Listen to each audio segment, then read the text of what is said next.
Now, a new consultation was launched today on plans to restart Sheffield's controversial street improvement project. The work saw thousands of trees cut down, sparking widespread protest. You may remember the project was paused in 2018 and the council later apologised and admitted misleading the public. Well, now the council is putting forward new designs for 26 roads in the city. Our reporter Mark Ansell is live in Sheffield for us this evening. Mark, what more can you tell us?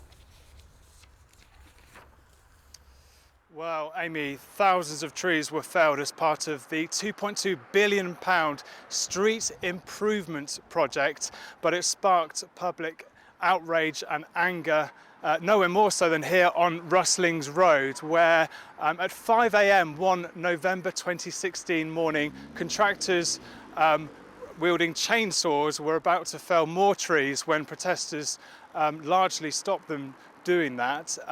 And 3 of those protesters were arrested and later released without charge, although some of the trees here were felled and were replaced with saplings. Now, last year, Sheffield Council actually admitted misleading the public and the courts with documents published during the scandal and apologised to the protesters. Back during the scandal, the council was run by the Labour Party. It's now a coalition of Labour, Lib Dem and Green. And we've been speaking to Councillor Joe Otten, who leads the committee responsible for restarting this street tree project. And we asked him how this time around it would be different. He, by the way, is a Liberal Democrat. We launched today a consultation on how we're going to deal with this street, which is one of the outstanding streets from the Trees dispute. The trees are all still up.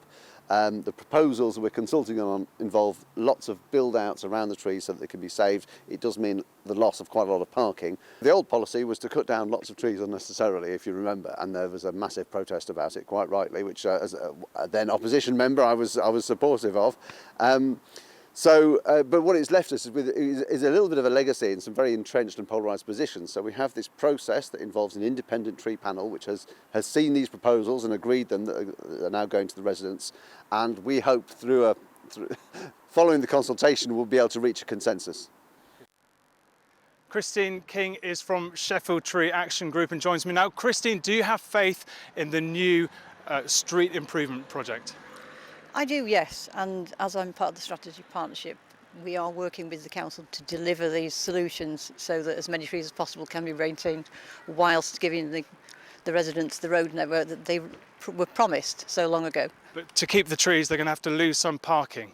Is that worth it, bearing in mind some residents are not happy with that? Well, I believe so, yes. I mean, partly it's because the build-out's quite big to allow for growth of the trees.